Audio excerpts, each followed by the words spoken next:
that heartbreaking number. But we can't do it by ourselves. We need a community effort to solve the problem, and I'm here representing an organization asking for help. Topic 3, my involvement. Now, I've been told my name was brought up in a recent discussion, and several questions and comments about my motivation and involvement were brought up. So I'm going to answer both of those. First, my motivation. I'm going to tell you something publicly that I've never told ever in a public meeting. As many of you know, 10 years of my military service were spent as an Air Force fighter pilot, including a Vietnam combat tour. In February 1977, I flew what turned out to be my last fighter mission. G-forces that day ruptured a disc in my neck and paralyzed my left side. Both my arm and my left leg were paralyzed. Now, after getting my F-100 back on the ground one-handed, I was lifted out of the cockpit, put on a stretcher, and ambulanced to the hospital. I never flew an Air Force airplane again. I was forever medically disqualified. Incidentally, only 11 years later did I actually learn I'd ruptured a disc. Nobody knew what happened. That's our medical profession here. Now, the VA ruled my injury was not military related, and I had a degenerative arthritis. And I was 35 years old, had absolutely no arthritis then, nor none today, but the VA denied that disability, and it took me over a year of bureaucratic appeal misery to finally get a 10% disability rating with $100 a month attached. That's what you go through. Today, I'm missing 3 discs in my neck, and a 4th is almost gone. My neck is mostly bone on bone, and I'm in daily pain at some level and have been for nearly all those 47 years. I'm not complaining, I'm really not. I figure I'm the lucky one.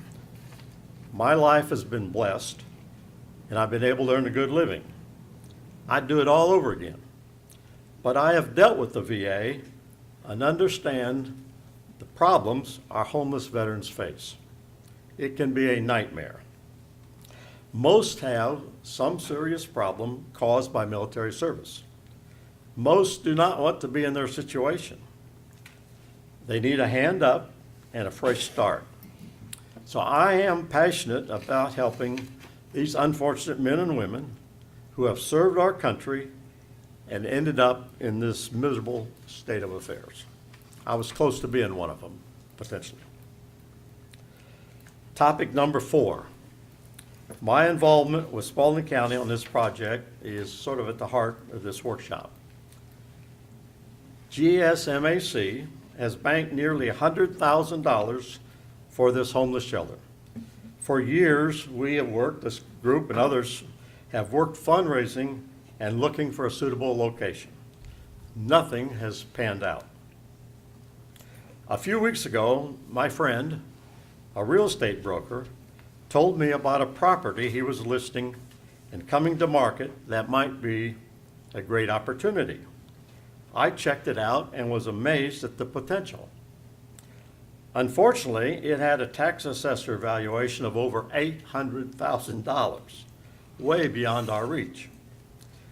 We both thought that valuation was considerably over the top, and the actual sales price would end up much less, which it turned out to be. Now, because the listing was not public and still isn't, I described the property in general terms at our May meeting, and I'm briefing GSMAC members about the possibility without disclosing the address. My broker friend didn't want this known public until we had first chance. By the way, my friend charged no commission for the sale. He wanted to help us develop a homeless veteran facility. By the way, I asked that the facility address and pricing remain private, and discussed only in executive session for that reason. Now, Dr. Peters here is our grant chairman and has been working on writing a grant to supplement our effort. That discussion was part of our May meeting. Is there any chance of finding a grant? Did we have any chance of receiving a grant? Then Don Taylor spoke up and said I needed to take this to Spalding County. He said the county had received grant funds that could be used for this. He further stated, and Gwen, I'm bringing up your name, in our meeting, that Gwen is a veteran was supportive of this and this could work well. He offered to help and I accepted. A couple days later, Don called and said he'd set up a meeting with Dr. Ledbetter and Clay for me to brief them on this. I did as requested. Don attended the meeting. Also invited Brian McKenna to participate because of his work with Waypoint and knowledge of what was needed. During that discussion, Dr. Ledbetter commented that Waypoint should be moved into the same facility to assist with the operation and to have the Veteran Service Assistants co-located. I thought that was a brilliant idea, and the partnership working together at the same location made good sense. The resulting consensus from Steve and Clay that as veterans, this could be a very favorable facility and project. They voiced their personal support as veterans and believed that the commissioners would probably support the project. They did stipulate that Spalding County would own the building and GSMAC would lease it for a minimal sum, which is fine to me. I don't ever care whose name's on the building or on anything as long as we get the job done. Later, I learned the sales amount, passed it on to Clay, and presented him with a potential sales contract. My involving the county in this was directed by Don Taylor. I was not involved in setting it up, but I did come and make the presentation, as I just said.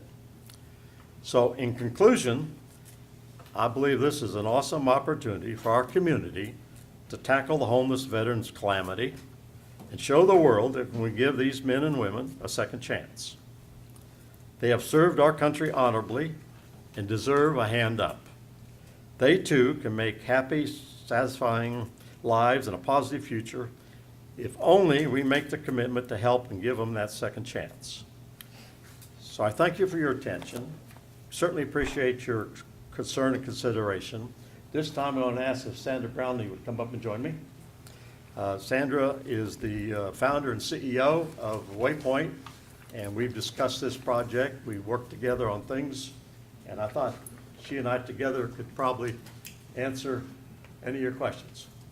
So if you have any questions, I'll be happy to answer them. I got a question for Sandra. Howdy. Is the space y'all have over there currently sufficient, or would you need more space in a new building? You know, I mean, I come over there. When you say over there, you mean the present? Yeah. So we have room there.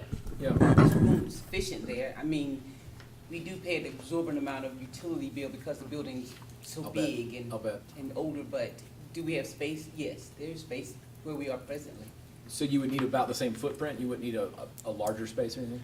I think that if we can maintain the same footprint we have right now, that would give me sufficient space to do what I do in the new space if it's available. And I will say that this facility has two buildings. One could be converted easily into the actual housing, and the other could be the office area and have a Waypoint in it, so we could kill two birds with one stone if you were working together. Have you guys roped the Veterans and Mental Health Court into this with Judge Essery and those guys? I know, Sandra, you worked helping to set it up. And if you really want to know the fact, that those folks in that court will probably benefit even more so. Yeah, sure. Because these people are easily transitioned. Yeah. The ones that are homeless would depend on where they stand, because oftentimes if you're homeless, you may be homeless and say you're a veteran, but verification would be the biggest thing with the homeless people. Yeah. Once they're verified, if they're verified and able to participate in the VA system services, then they can be transitioned as well. But your organization, Waypoint, could help them get copies of GDQ 14s and that kind of stuff. Yes. So one of our issues now is we don't have any housing Yeah. for those folks coming out of homelessness, so we could provide the transition housing while the service is being applied, and it just, the two pieces together make a whole. The only issue that I have, it's not that it's not a good idea, is there's many more than just one step needed to transition someone to prevent the homelessness from getting started, right? And like interdict before it gets that bad, to, you know, dealing with the homelessness, dealing with the addiction issues, dealing with mental health, dealing with the VA, you know, there's all these steps. And then getting them into transitional housing, and then what do we do after that? And so Spalding County can try to help with some of these steps, but, you know, we're a small county, we just don't have the capability to start to finish, you know what I'm saying? So it's not that we don't want to help, but what do we do when they're done with I'm gonna call it the program? You know, we don't have places for them in Spalding County. Like, what could we do then to help them get into permanent housing? You know what I mean? Like, So in True County, with the service center we have there, which is exactly what we're trying to do here, so one of the biggest things that I think I've already done pretty much so is establish relations with the community and also the job markets that are here. Now, there's a lot more job opportunities in True County and that surrounding area, but Sure. it could bleed over into this, I mean, you're not more than 45 minutes away, so it could still Yeah. be a benefit for any veterans. And as of last week, we partnered with Fort Moore and Fort Stewart. So I go down there every Wednesday for transitional services of veterans, so they're feeling that they're sending them to us. I know that my housing in Troup County will not suffice based on the number of people we're already seeing. We're seeing an average of 10 new people a day in that facility. Yeah. So to have an additional space, and this space is not so far out of reach that they couldn't reside here and work in some of the surrounding jobs around. Because the whole part of transition is to get you there, have you stay there for a period of time while we get all of these VA services connected to you, including compensation, enrollment in the VA system, jobs, training opportunities, schools, all of that. And then the goal is, while you're there, paying that nominal fee, because we charge a nominal fee for housing, and that's Sure. responsibility. But that money goes to them, that's for them, but then they save the rest of their funding so that in 14 months, they've saved enough money to either purchase a home, rent to own, or buy their own home. But at that point in time, they should be self-sufficient. That's the goal. You know, it's just, there's all these like choke points, right? And so this would expand one of those choke points, but, you know, it's like when you build another lane on a highway, just more people drive on it, so you still get the same amount of traffic. And I would hate for Spalding County to be taken advantage of, as we know that we're being taken advantage of right now, surrounding communities, bringing their homeless here and instead of taking care of them like they should, like, you know, bringing them here for Spalding County to take care of them. We We're just don't have sending the ours bandwidth to for it. Troup County and to Macon and things. But I will tell You know what I mean? Like, gotta all have the them carry smaller the counties load. are suffering from it, yeah. And another thing, too, we'll tell you that just the number of folks that we've touched here, which I since open in Spalding County, the county has benefited, or the city itself has benefited sure. more so than they've lost, because just getting these folks enrolled in the VA system cuts down on your medical cost and the money you've come out of pocket Absolutely. with. Getting them compensation cuts down on the money that, the free services that they're taking advantage of now. And even that piece alone leads people to be able to purchase their own and get off the streets and off that homeless state. So my goal is, even what I've been doing all along was not to put a burden on the community, but to lift the burden, which has been effective based on us getting these folks where they need to be. Some of these folks had no compensation and were homeless, and then once they're enrolled in the VA system and they get compensation, they're more self-sufficient and take care of themselves and don't rely on the community so May I much, ask a question? which is the goal. Other than the funding mechanism, I believe is what we're going to be talking about tonight, what role will Spalding County actually play in this? Are we playing any role? I mean, do we even need to play a role in this? I mean, do we need to be at the I table? think that's the building okay, piece, now. not with my piece, no ma'am. No, what our sort of understanding was that the county would own the money, own the building and help us. It needs some changes to shower and plumbing and some changes, but we at GSMAC think we can support it. We have $100,000 in the bank to seed money. We raise money every year, and I think we can fund the operation. But the thing is, once you get these veterans on benefits, they come with money. Right. When they're homeless, the VA won't send a check to Highway 36 bridge. Right. So if you can get them on the registered and in the VA benefits, they come with money. And for instance, the two that we paid for at the Midway Recovery for substance abuse, with her help, as we get Midway Recovery certified as a VA provider, we don't have to pay that. The VA will pay for the substance abuse. So our MOUs and our partners can be certified as VA providers, and then they get paid direct from the VA, and it lifts it off of us locally trying to cover that. And how many does the home house, or will it house? How many will the home provide for? I think, that's a great question, let me say it. One of our issues has been we have homeless men and we have homeless women. And smaller facilities, you have to pick one or the other. No, you don't. Well, okay. But what I'm saying is this, I'm saying correctly, what can I say?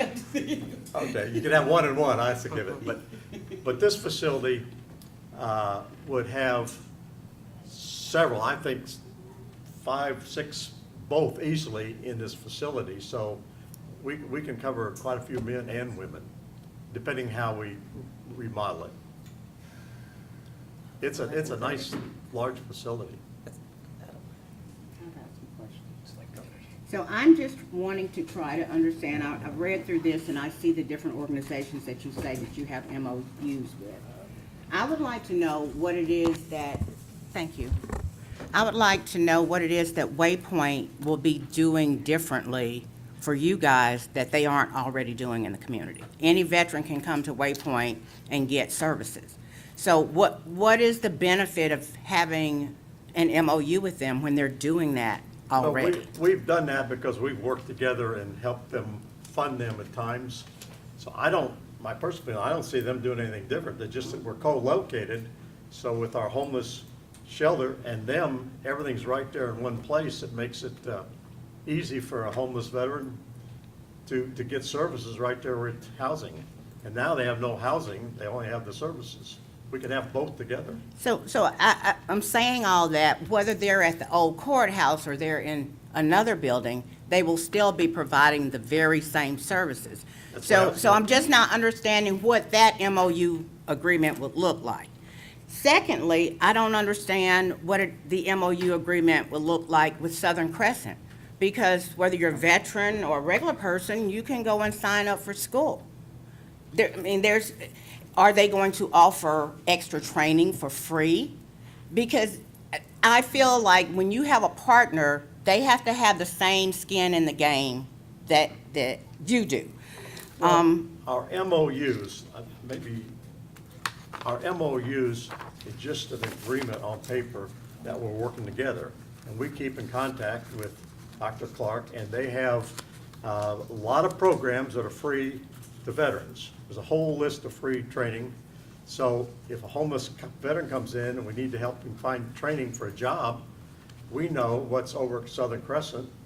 And Southern Crescent is already on record as saying, we've got these veteran programs if you send them to us. So it's not like they're doing something and we're doing something. It's just that we know what both sides are doing and how we can work together. So you're saying that Southern Crescent has programs that are free to veterans Absolutely. and not free to the actual public demographics?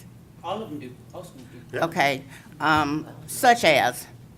OJT training. OJT trainings are paid for by VA or Workforce or WEOIA. Also, apprenticeship training programs are free to the service to the veteran. Not only is it free, what's great about these OJT and these Workforce Initiative job training skills is not only did the veteran get paid while they're going to school, but the school is paid for by the VA system or Workforce Initiative. And then not only that, if they hire that person in that OJT job or that apprenticeship program, then that organization will get tax-free deduction for that person's pay for the next 2 years. So it's a win-win for whoever hires them once they get through their Right, training. and They don't have to, that training is free. I Veterans understand are that, connected. and because I know that the reentry program for people coming out of prison does that. But Well, what is it that's gonna happen different than what Workforce Investment is already doing? I'm just trying, I I'm don't trying know to that say there's to anything you, different. what I'm trying to say to you is that it's great that you have MOUs with people, but if there are already facilities and organizations that are doing that, why would you not counter your program go ahead. so that you're able, just let me finish for a second. I also wanted to understand, I was having a question about the court system. I think that it would be important for them to be involved in this. But I'm not real sure exactly what it is that your partners are bringing to the table. I mean, I hate for people to be redundant. There's no sense in you reinventing the wheel if the wheel is already there and it's working. And I think if the VA can provide, I know they can provide educational money, which if you were going to school, they would pay for that. If you go to work in the industrial development park, SOJT, that's the same thing that they're doing there already. So I see what you wrote, but it's just kind of nebulous to me in terms of what the other actual partners are going to be doing. They're actually, in my opinion, not going to do anything different. Our MOUs are simple the fact that we've codified in writing that organization and our organization are keeping in touch, going to work together.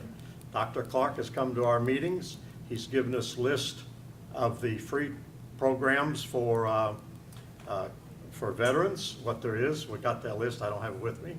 And he knows us and we know him. So any homeless veteran, we know what they have, how to contact it. He's not doing anything different.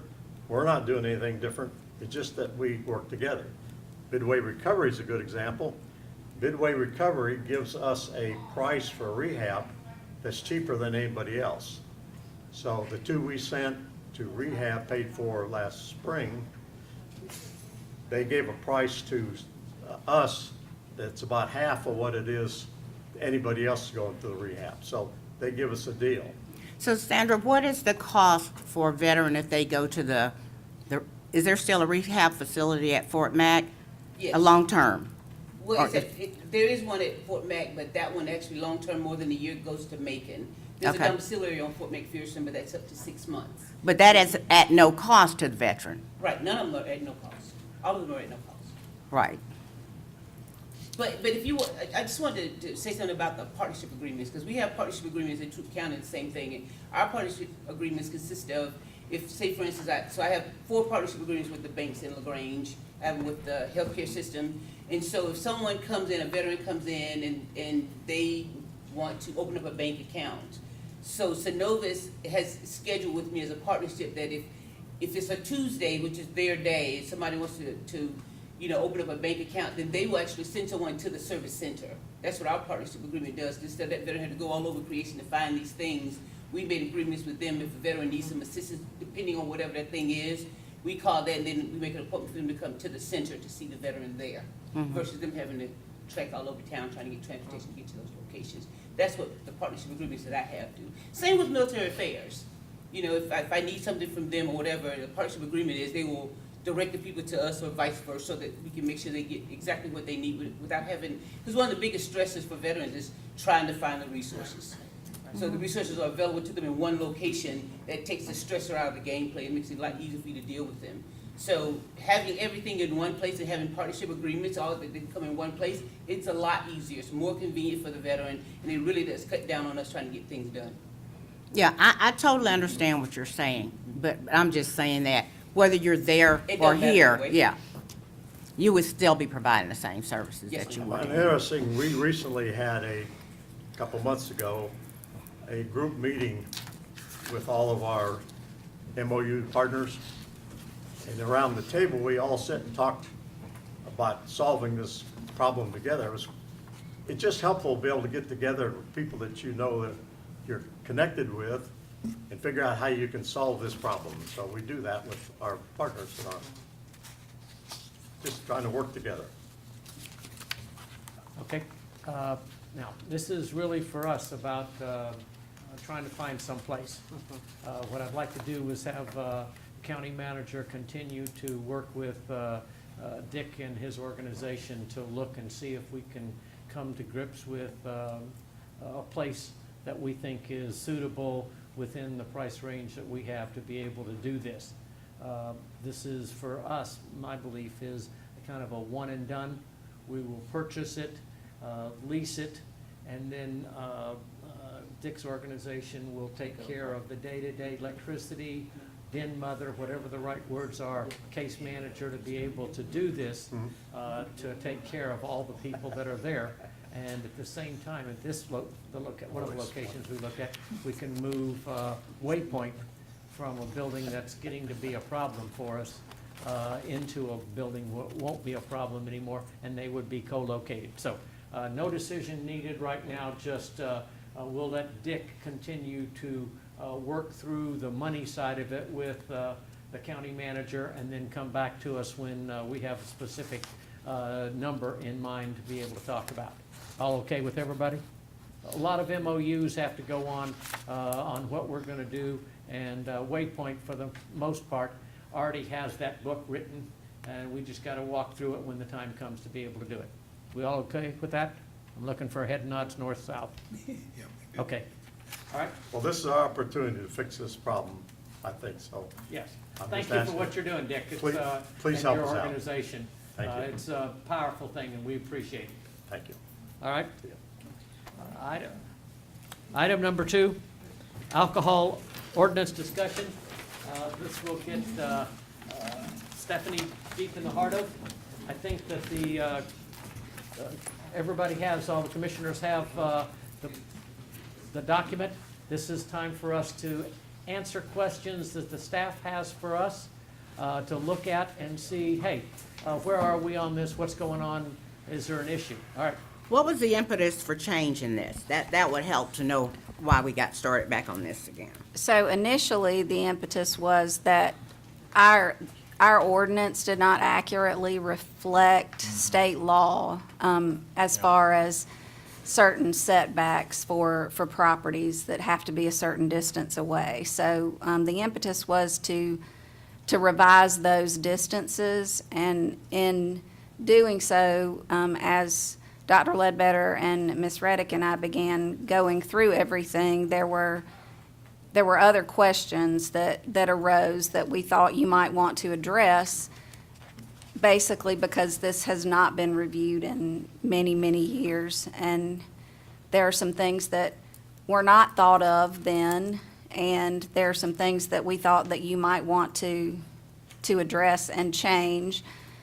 And given the fact that we were making several changes to the ordinance, we thought if we could just do it once and amend the entire alcohol ordinance instead of piecemealing this together. All right, I'm for kind of going through the document, the comments, and see, Stephanie has asked questions in those comments, and us to kind of go through those and say yes, no, or whatever, and then give her the guidance and let her go back and redo, and then bring it back to us again. That okay with everybody? Okay? Stephanie, that okay with you? I mean, Yes, sir. okay? So I think the first question that we actually came across was, do we want to allow licensing for mobile alcohol sales, like a food truck? That's not something that we have to necessarily address in this iteration, but it is something that we would like for you to think about. And we could address it now, but we definitely want y'all to think about whether or not that is something that you wanted to do. Mr. Chairman, I know that there have been a couple of events that I've gone to that there has been basically a pop-up bar, but they came from other counties. I think that we're not necessarily going to be protecting ourselves from that, but that's the difference in discriminating on against someone who wants to have a structure and someone who wants to have something that's mobile. I think, I know the city of Griffin just changed their ordinance about that, but that was one, and I don't know if they came up with anything about having alcohol on like a food truck or just a beverage truck. But I think it does warrant itself, because I don't want us to start picking and choosing who, because we'll give them a business license, but we won't let them operate like a regular restaurant, or if that is the only thing that they do. So, yeah, I would definitely want us to look at that. I think they need to jump through whatever hoops the brick and mortar places need to jump through, but it should certainly be allowed. And I know that might surprise people as the token teetotaling Mormon Eagle Scout, but, you know, even though I don't drink, if you can drink at Slices, you should be able to drink at Slices Food Truck. Well, You know. consistency is always key, Yeah. and transparency is too. But whatever the fees are for Slices to serve alcohol, they should have to pay, you know what I mean, like Slices Food Truck should have to pay, you know what I mean, like, whatever those rules are, whether it's got wheels or whether it's not mobile, you know. Are we trying to do something with golf carts who are on golf courses selling beer? Actually, that is a part of this Oh, because that's it a is good a point. mobile. Yeah, so. That wanna is a make sure mobile we vendor, do it. yes. Out What- at my say what golf- now? Out at my golf course, when it's hot, they have a golf cart that goes through with, and it has Beer and beer wine, and stuff on it. Yeah. If that's the mobile issue, That is a they mobile. already have a license at the golf course to be able to, but they send a golf cart around, and people who are on the golf course can buy. But So that's, it's essentially the same. but that's one license. It's like the country club has a license to sell, you know, beer and wine and stuff, and they use that same license. They don't get a second license for the beer cart that goes around, like I just it wanna make operates sure under we the same cover that license. So that it's not because a number of places do that. Yeah. You know, just, they have the license and now they just put it on a golf cart just to be able to do it. I But do we think don't they should wanna have to get a be- license from us, so Yeah. if, you know, We gotta work out somehow to do that, so all of a sudden, one of the places that can sell on they put it on a golf cart and now it's driving around. I'm not quite sure that's exactly what we wanna have done. Right. At different places, so. but, well, but then you have to, that goes in conjunction with the actual food truck ordinance, so, you know, if you're. Which we have, we have Yeah, a yeah. food truck ordinance. So if they want to do that, it has to apply to their food truck ordinance as well. If on their own property, like at the golf course, you don't necessarily have to comply with the whole food truck ordinance. You know what I mean? Because it's. Isn't you're that just like a moving- private club? Yeah, yeah. Yes. So they can pretty much do whatever they want to. I mean, they get a Private license, property, but, yeah. yeah. So I just It's want to not make sure quite we the same cover it so thing. that we don't go back through it when we started talking about mobile. Yes, sir. All right? Also, we do charge a fee for tasting events, and apparently there are more tasting events held in actual liquor stores than Yeah. I ever imagined. Wow, And I more didn't than know our that. ordinance actually allows for. But it, apparently, they consistently pay the permit fee for for tasting events. So, Is that per event, or do you It just is. get It something is. that It's says you per can do it? event. Per event. Okay. And how much is it? It's $25, I believe. and we did also think that we could do $100 per or $500 annual, as a, So that kind of stuff, Gwen, developed because you couldn't sell like bottles to take home, like a liquor store or something, and let you drink open at our drink. place. But if we do it as a tasting, you're sampling this stuff, which you could potentially take home. Then that sort of circumvented that weird state law written in the 40s. You know what I mean? So we're Are still we- trying to overcome some.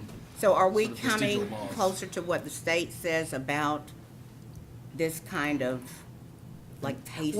we're coming closer to what the state says in its alcohol ordinance, as a whole. But, the tasting events, I mean, those limitations and permitting fees were Very low. were very low and sort of specific to us. But we also, at the same time, whereas that sort of stuff should be allowed, we don't want every liquor store to also become a bar. You know what I mean? Like, I mean, I those do are two think different that, things. I And so do that's think the that you idea. should limit them, but Right. maybe instead of 2 times a year, 2 or 3, which I think is what it is now, maybe 12. And if we charged $500, they could do it 12 times in a year. Well, some places also make them have a special place on the property for the tasting, so you're not just like at the counter getting a shot and then like, I'll take my 12-pack and get back in my car. Like, you know what I mean? Like, they have to have like You know a. a whole lot about it. Don't we? And that's not really tasting. Okay. Liberty is liberty, so. Yes, okay, you understand, and Got it. do we have some number that we're interested in trying to, I don't know. it's $100, do we want to make it $500, do we want to make it $250? I don't know if we should do it for the year type thing, because then every liquor store is also gonna be a bar. You know what I mean? Like, every night's a tasting, like, Okay, so limit the number of times. raise Okay. the fee to 100 per and limit it to 12 a 12 times year. a year. That way it really is an Once a event. month, You've right. got to have enough people to come to cover your cost of, you know what I mean? And if you're a wine guy and you're trying to do wines, different types of wines and stuff like that. Okay, all right. Does that answer your? The nuances there Yeah. it'll are come beyond the back. non-drinker, but I, Yeah, okay. We also added a definition, just so y'all know, for grounds. Grounds means, and this is because in the state law, they talk about grounds and buildings. And like premises, yeah. yes, so grounds means the property line for the purpose of any measurements as required by our ordinance. We tried to simplify this as much as possible. Also, we adjusted the percent alcohol by volume, because in many cases, the state has raised the percent alcohol by volume from what we had in our previous ordinance. We added a definition for hard cider. I worry about that grounds though, because if the grounds becomes, for any definition of of the statute, then, you know, you can't sell liquor or beer close to a residence. And if all of a sudden you're on the back nine at the country club and you're essentially in somebody's backyard, hey, you're selling here and thus that's too close to, and if that's the grounds, you know what I mean? Well, the word grounds is used in the state law, which is why I added the definition. We did not have a definition for grounds, even though we used the term in our ordinance. I just So- don't want that to stop, just like Clay saying, like, the beer cart to go around and, no, you can't because we're too close to this guy's backyard. If you get- But they're Actually, still though- on private property. That's correct. That's correct. The way that the state law, check me on this, the way the state law changed in 2018, you can physically sell beer and wine inside of a church. You can't sell liquor, but you can sell beer and wine inside of the church, which is a most Happens to be the way. interesting perspective.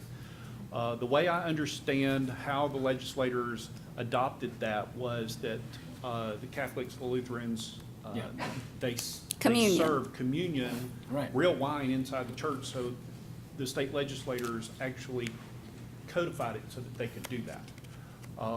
And we, as staff, came up with some what-ifs as well, because we have some real-life examples. We have a few convenience stores that are abutting subdivisions, Yeah. and is it legal for them to sell beer and wine? And through Stephanie's direction, she said, absolutely, they can do that because it's only beer and wine. If they sold liquor, it would be a different perspective because of the way the distance requirements are for the liquor sales. Per the state. Per the Per state state law, law. yes.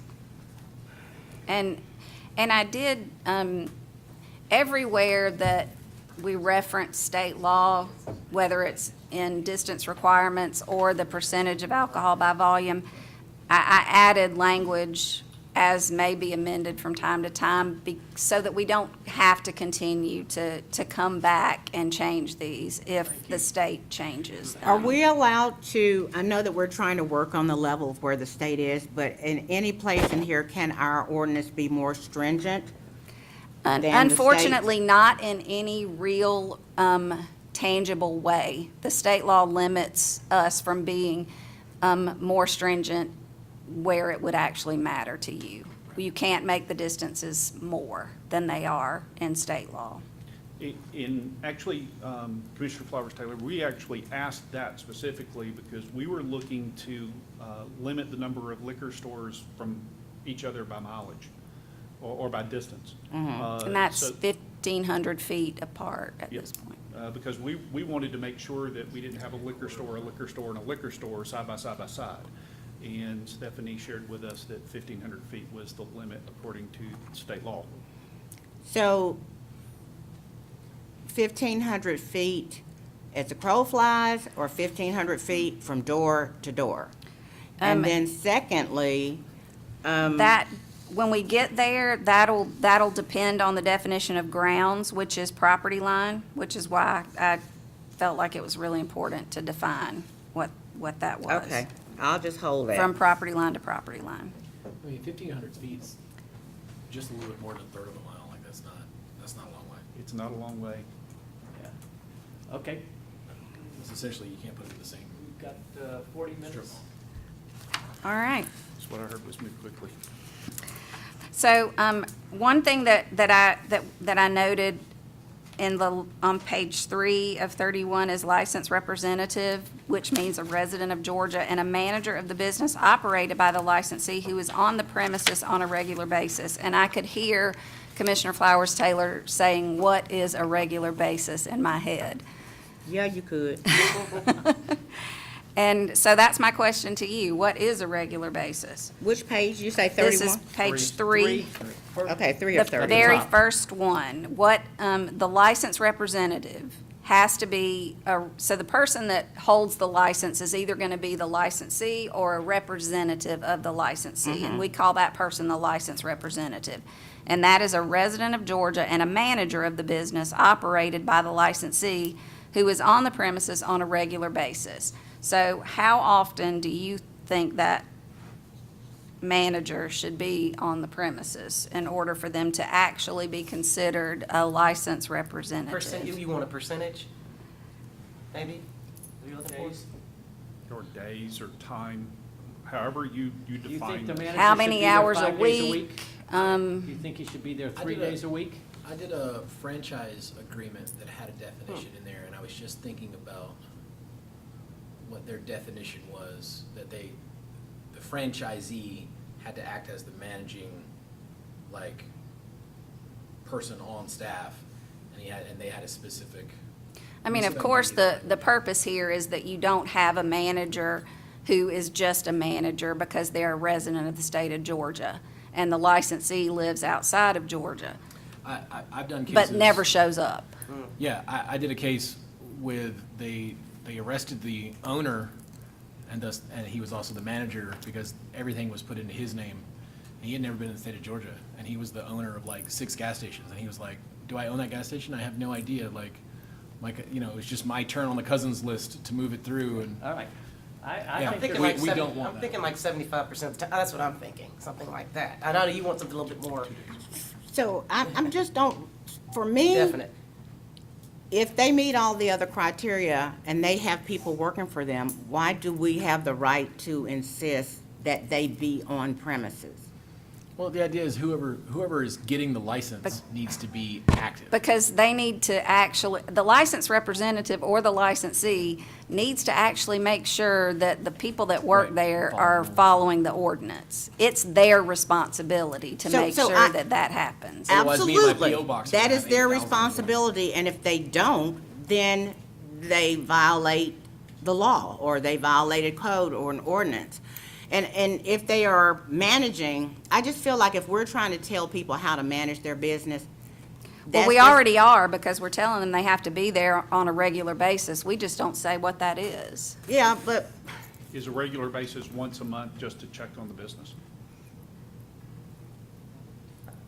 I just, Or I do think we it needs just to be want to more leave than it that. at I think it regular needs to be more. basis? It needs to be more than once a month. I mean, that's why I think it needs to be. but say on a how regular do you basis, it's police regular. that? You have no way. No, you don't. No way at all to police that. But So it's why been- would we put something in there? We can just leave it at regular basis and not know what that means. What if we worded it in such a way so that, because we, like you said, there's no real enforcement mechanism, how do we make it so that it covers all the statutory requirements of them being both civil and criminally liable if something goes wrong? You know what I'm saying? Like, hey, Well, be there but- enough so that, because it's gonna be you if something goes Well, squirrely. they do know what I mean? receive all the required training, so the RAS training and all of that, that hopefully they've listened and understand that they are actually the ones that are on the hook.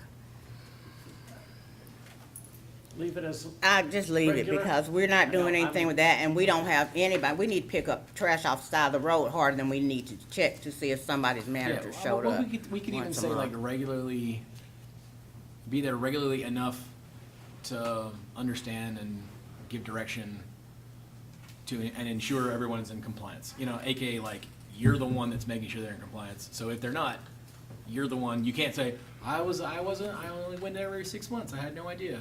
Nope. If you're the registered guy, you're on paper sort of recognizing that whatever goes wrong, you're the one making sure compliance happens, so you're the I one. don't have on the any hook. problems with that. You see what I'm saying, like, Not enforceable. and then, well, it becomes enforceable on the back end. If something happens, then it's like, well, the buck stops with you. And can You're they the be- one that was supposed to and be that's there. That's my issue right there. If So- something were to happen, and are we challenged by this ordinance when we say a regular basis?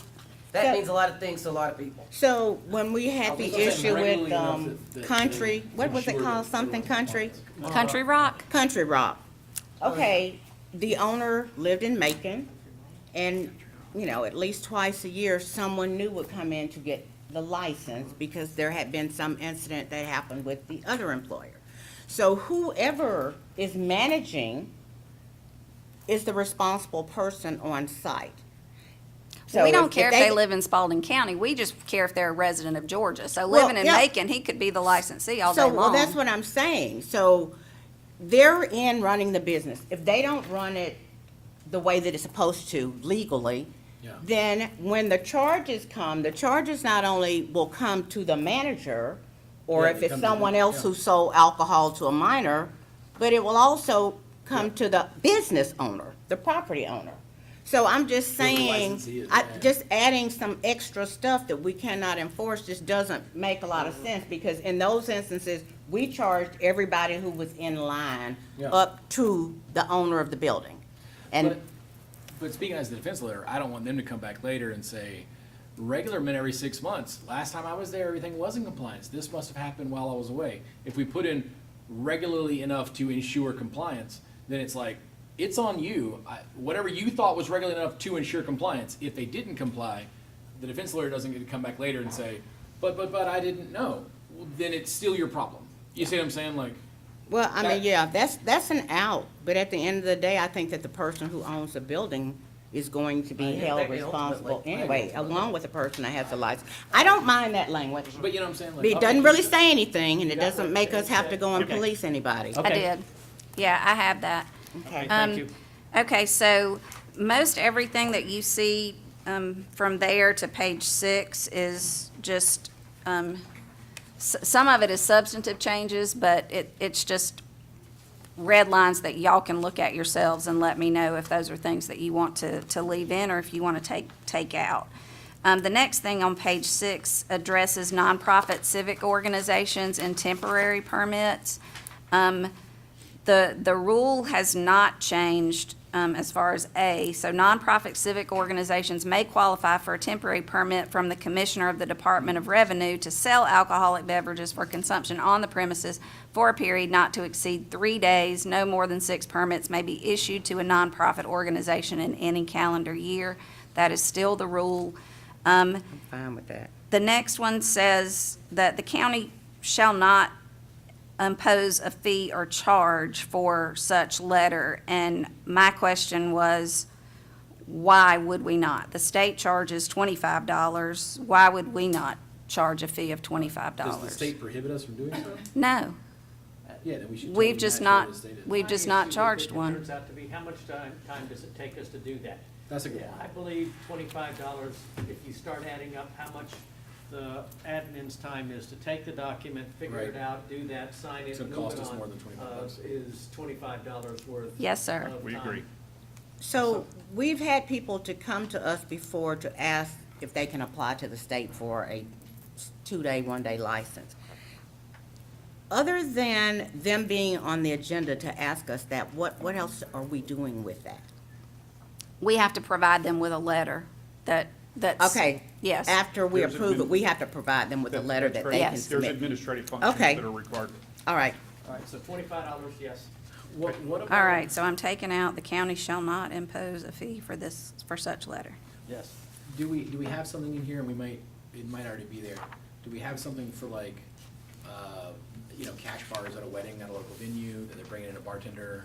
I mean, I know that the bar association at our Christmas party, we have a cash bar, you know what I mean? Like, and she has a license Yep. Right, she has a license, I don't know so who if she you're is. using a licensed bartender, then that, you can do Okay. that. But is that covered here, that's copacetic? Mobile. It would go back under the mobile, Okay. because it is mobile. Okay. Okay?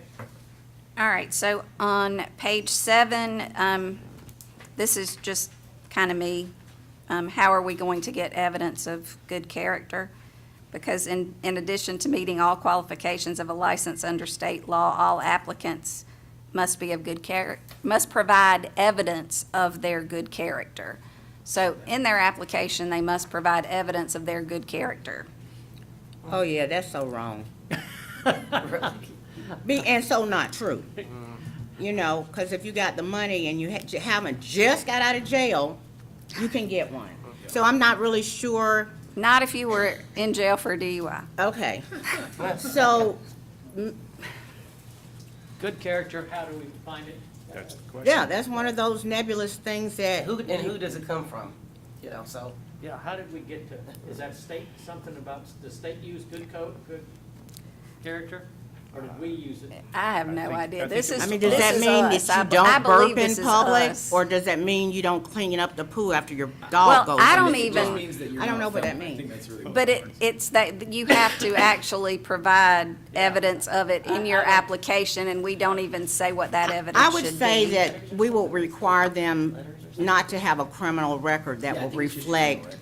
the And potential that for them. stuff is already in Yeah. there, So, so. yeah, If we have that, I'm good enough with that. yeah, And we do talk about background checks every 5 years, and we thought that maybe we should update those every 2 instead of 5. And they have to run that background check and provide us, they have to go to get a copy of their GCIC and bring it to us, is that the idea? they're provided to the permit, to planning and development. That's correct. Right. Yes. Okay, I'm okay. I just don't want us to have to go 5 and to run 2. everybody's permit every year. Okay, also on on page 7 at number 3, we thought about salons and spas. I mean, a lot of times you'll walk into a spa or a salon and they'll offer you a rosé.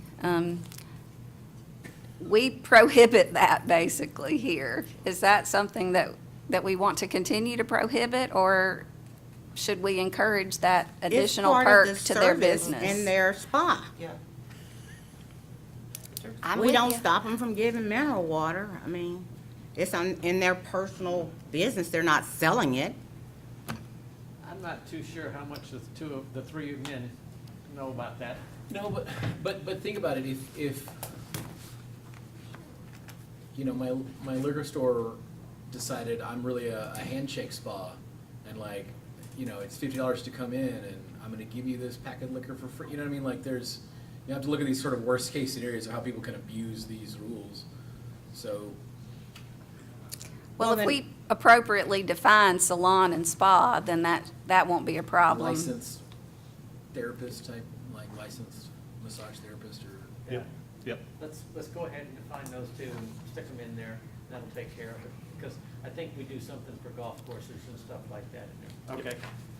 I just, you know, I think there is room for abuse. I don't see any of our local licensed massage therapists deciding to open. I think the abuse might come from the clientele, not the But- therapist. Right. Okay. But, you know, that's the story type of thing. All right, so on page 9, we're talking about distances here.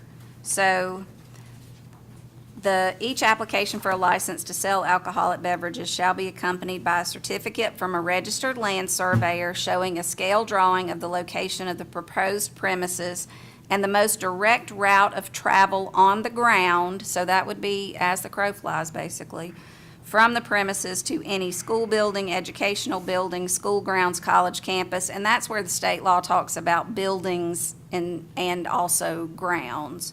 And the property line of any branch of any public library within a radius of 600 feet of the premises. The drawing shall also show the distance to any church building, housing authority property, alcoholic treatment center owned and operated by the state or any county or municipal government in Georgia. Applications for package dealers in distilled spirit shall also show the distance to the nearest distilled package dealer, if any. Why? That's the state law. Because they have, that's the 1,500 feet requirement. Yeah, our rules should just match the state law, whatever it is. Yes, I say they just match There's up. just no reason for us to try to redefine the wheeler. Something on here made my ear hurt. We're making them do something extra. No, that's not extra. That's state law required as well. So you have to put a drawing up, the person You has have to to have come a in with a survey, drawing yes. from a surveyor, that's making them pay more money Yeah. in order to get the license that they're gonna have to pay for too. If we are, I if mean, someone else if they is- want to locate their business in a particular place and they want to be a licensed retailer of alcohol, beer, wine, or spirits, then they need to know that they legally can do so. And they don't know that they legally can do so. Joe Blow with her tape measure running from one end of the building to the next is not, we need more than that. Yeah, Google Maps is not sufficient. Yeah, And this is all just state wording. yes. Okay. Yeah, and they'd have to be in compliance with the state anyway, like us drawing up language to match the state. I just think that part of what we are aiming at is to make licensing and permitting through the county friendlier toward the person who is trying to get the permit. I mean, if it says that's the state law that you have to get a survey, you know, if somebody wants to open a restaurant and serve pork chops every day, well, pork chops is dangerous if you got high cholesterol. I mean, you know what I'm saying? You can just, we're not But the making state someone doesn't else be regulate accountable. pork chops. You see what I'm saying? I feel like, Sure they do. well, and I couldn't think of anything else, but that's what I'm It's a saying. state law, you know, we just, Yeah, I- and that's what I'm we- saying. we just can talk to making Karen ours about it match if the it's state right law, like since that. they're Yeah. gonna have to comply with that one anyway. okay? Okay, Then they don't have to do something twice. They just do the compliance, show that they complied with state law, and that complies with us. And they Okay. only have to do it once. What's next? The next thing that, on page 10, I'm just pointing something out to y'all. It's not a question that I had, so if you have an issue with that, then let me know. And also, we added for retail package liquor sales, 1,500 feet or more from any other business licensed to sell packaged liquor at retail, as measured by the most direct route of travel on the ground, and that's state law as well. Okay. Thank you for noticing that. So- most direct on the ground. That So is like as out the the crow front entrance, flies, yes. it's So, as so per- anything, dealing with residences is out, right?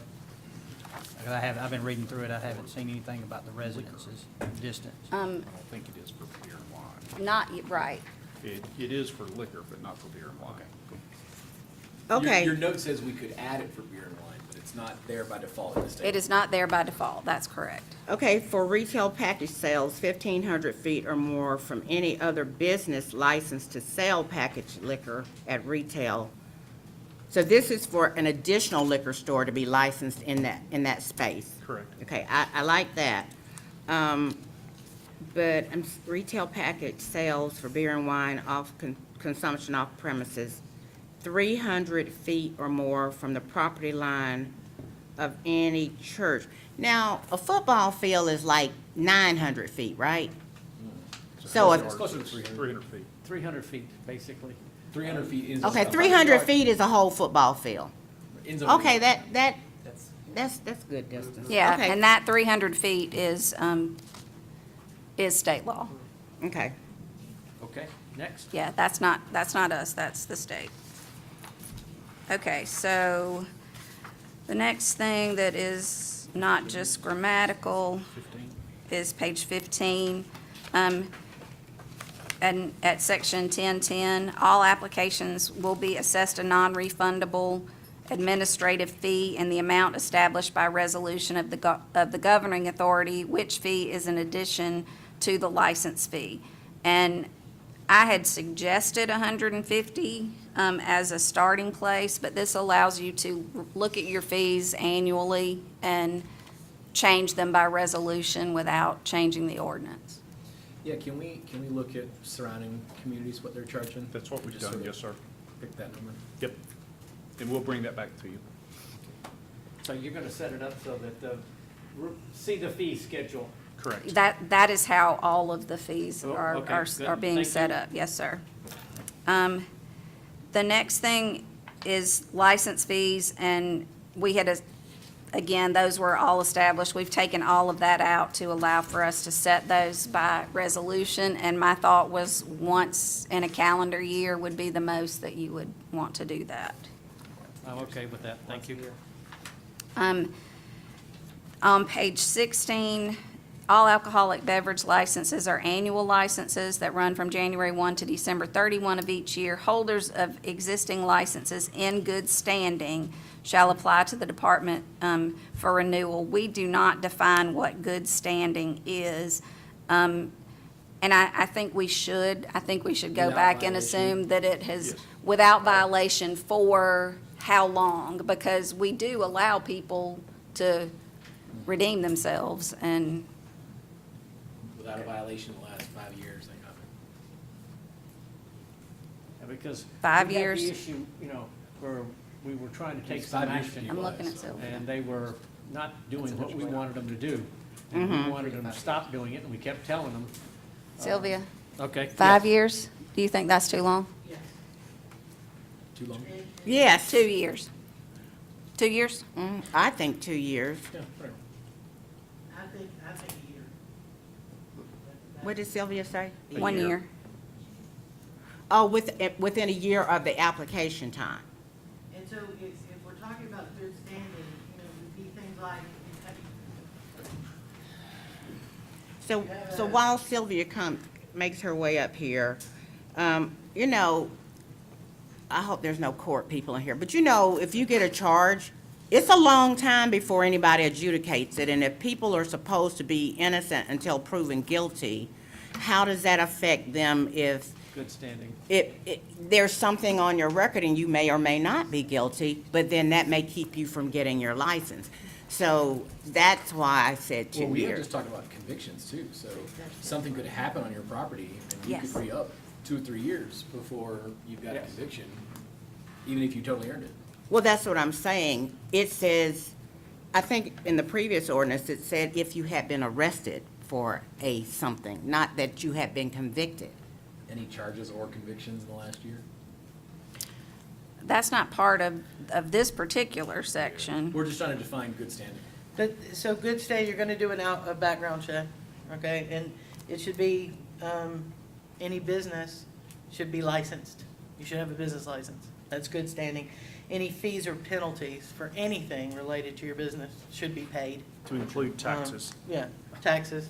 So this is an opportunity to capture, to make them get in line with all of the things they may be out of line with. Not just things related to the character of having. I'm good with that, you just put those things in there, we'll look at them and double check. them. Background Say, yeah. check, business license, So- taxes So this is paid. for a renewal, so we're already talking about background checks every 2 years, not every year. Yeah, so 2 years seems to fall in line with what we're suggesting. renew.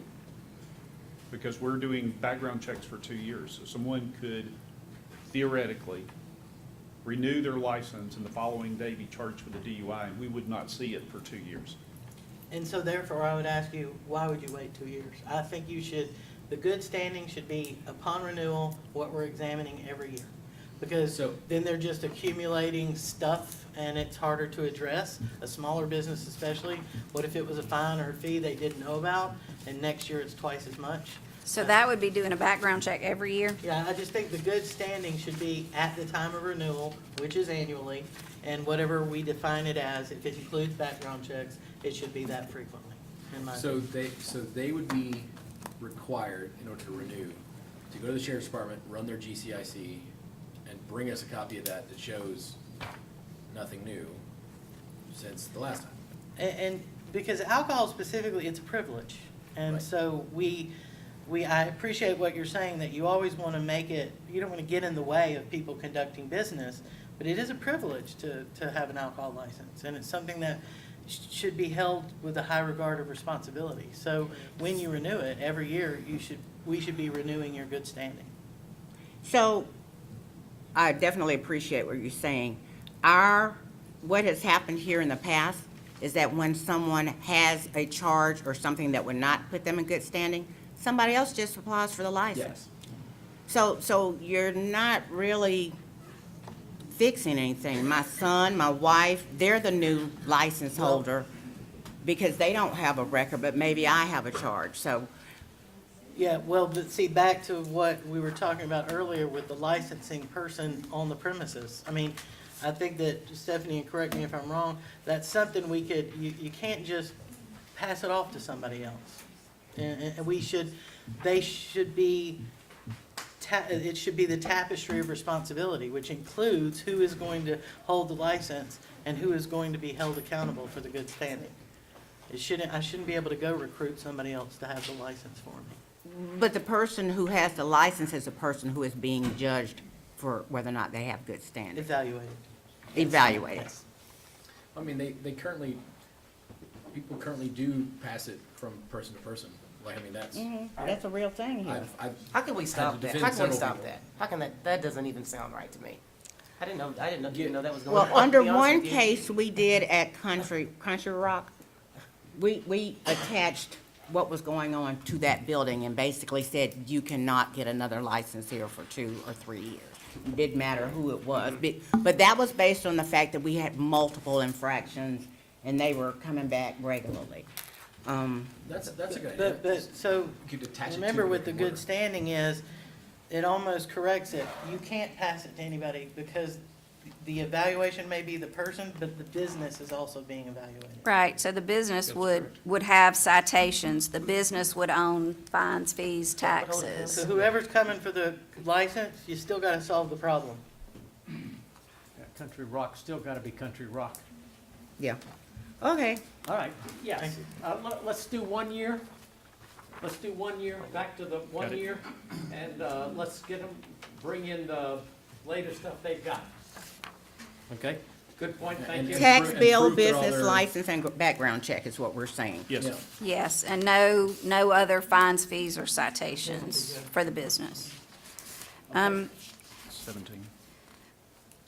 Yeah, I'm just Business wondering over about winners. timing as far as, Yeah, Mr. I Chairman, think you we're- just tell me when you want to stop. On page 17, where we're asking, I'm asking who is the excise tax collector, because we don't say, we haven't something called an excise tax collector, but we don't tell who that person even is. Do you have any We idea get who that some is? reports in community development, Erica gets some reports in finance. We don't know that we're even getting all the taxes that we're entitled to receive. And what's the staff recommendation? Finance, of course. I mean, Department of Revenue provides that information. I know it's about every 90 days, but who are they sending They it got to? guns. Huh? Code enforcement, they got guns. No. Actually, it would most likely be the finance department as Erica is the one that is the receiver of the majority of the information. But the state doesn't pay us whatever the tax collections of every month. So they're coming either 3 times a year or 4 times a year. Are we asking for them if they don't show up, or, has it slipped our mind? I'm just trying to figure out. Well, and to Stephanie's point, that's part of the problem. It because is. Somebody isn't really identified, so are they checking us, are we checking them? If we had a person or a position designated, or at least a department, then we can figure out the rhythm we need to get into, including checking, and it maybe even be monthly, an excise tax is paid.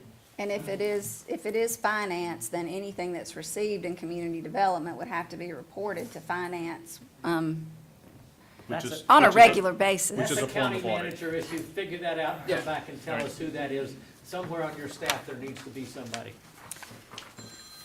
Okay? All right, you will see that we deleted some things, some of which just didn't make any sense, some of which didn't make sense to us. So if you look at them and think that they need to be added back because they make sense to you, then please let me know. At page 26, the question arose between Sylvia and I, as to whether or not we should define a hotel versus a motel. Do we want alcohol in-room service in a motel as opposed to with exterior doors? The room doors being on the outside of the building as opposed to on the inside, which is basically the difference. How's everybody feel about it? What, say that If again? you wanna spend This $15 is- So a beer in motel room, is you typically share. the doors to the rooms are on the exterior of the building. And a hotel, they're on the interior. Can they bring alcohol to the door? Can the, Can pick up a staff- phone and say, hey, I'd like a beer? Room service. Room service. service. And they bring it to you. You can It should Uber be the Eats same. It should be the alcohol. same. Yeah, Room service, I don't care. I mean, if that is their. Yeah, I told Sylvia that, that Uber and Grubhub and, Yeah, that they all they're deliver bringing it alcohol. there, so the restaurant may as well have the opportunity to Okay. do the That same was, that thing. was a big change during COVID. Everyone went, you can't deliver alcohol? It's like, why Yes, not? you can. Why, who cares? Okay? Next. Or they could drive to get out. All right. Page 28, we wanted to address DoorDash and Grubhub, so, our ordinance currently does not allow for that type of service. So, I think that should totally be allowed. so we took it out, and I'm just letting you know. There was an also, Hold on, there, hold on. What's that mean you took it out? we deleted the thing that says you couldn't,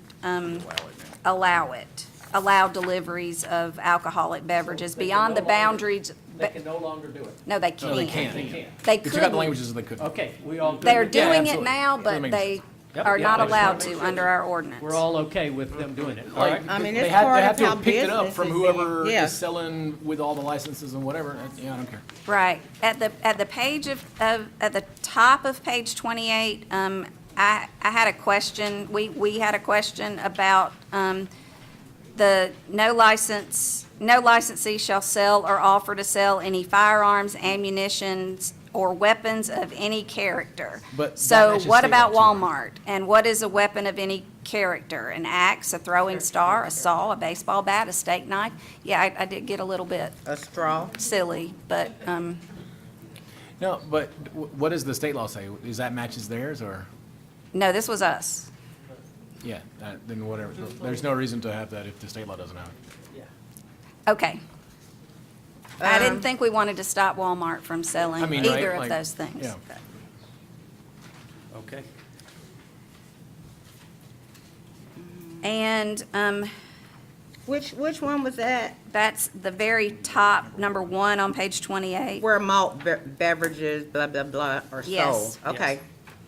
And then at H, where it says, no more than 25% of the window may be obstructed by signage.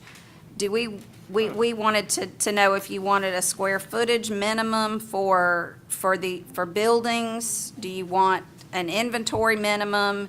Do we want, new, package stores in strip centers?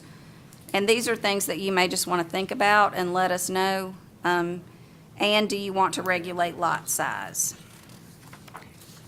I would like for them to be required to have some sort of video security. That's a good idea. And they may, but I'm just Yeah, saying, but if you don't, you need it. Yeah. It protects them, so. Strict liability for crimes committed on the premises, that kind of stuff. Which should be added to good standing review, that the videos work every year. Yeah, I'm not too bothered about what's in their windows, or if it's not obscene or something. It's how many square foot, they don't have a mega store. To the point where nobody can see inside. Yeah, Right, that. or see out. You don't Yeah, have that's to a have safety windows, Yeah. like. No, don't have to you, have windows. the premises must have a glass front. That's our ordinance. Oh, it is? Yes. Yeah. Okay. And shall be well lighted for clear vision from the outside. Yeah. So we know they're not clear. Or You something. can see it. You can see it. No, it does not.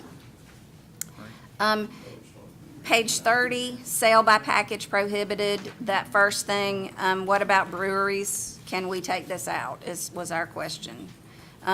Because we definitely want to encourage breweries in unincorporated Spalding County if we Correct. can. Yes. So can I buy a six-pack after I finish drinking a beer and take it home with me, is what you're saying? Yes, ma'am. Yes. How does that work? I Same with mean, like growlers and stuff. And then I've never the, done it. Yeah, me either. I know they're really big in Noonan. the reason that we took out 6-1042 is because while we agree that gun stores should not be able to sell alcohol, Walmart should not be prohibited from selling alcohol, and also, what if we got a Cracker Barrel, because they now Sell sell alcohol alcohol, and with they their are meal. definitely a mercantile business. Yeah. Yeah. Okay. And we've already talked about food truck, mobile bar vendors that need to be licensed, and it sounds like y'all want them, so that answers my last question. Yeah, they certainly have to be licensed under somebody, but if like Slices already has a license, Slices doesn't need a second license for their food truck, you know what I'm saying? Like, I mean, they had to get a food truck Yeah. license, but not like they're building out, The you know. whole thing. All right. But if you're just a food truck, then you have to. Okay. We have 5 minutes before the next Park, meeting. need leisure services. Aquatic Center, are we going to table this and go, wait so we can take a break before the 6 o'clock meeting? I think we need to talk about it at some point, because we're talking about it opening on the 28th, right? We can talk about it. Well, can we add it Add to it to our, the agenda. amend our agenda and put it first, well, right under presentations or something, so they can go first? We need to talk. Can y'all All wait right. that All long? right, do I have, Motion to adjourn. do I have a second? I have a motion and a second, any more discussion? All those in favor, please signify by raising your hand. We're adjourned, we'll start back in 4 minutes.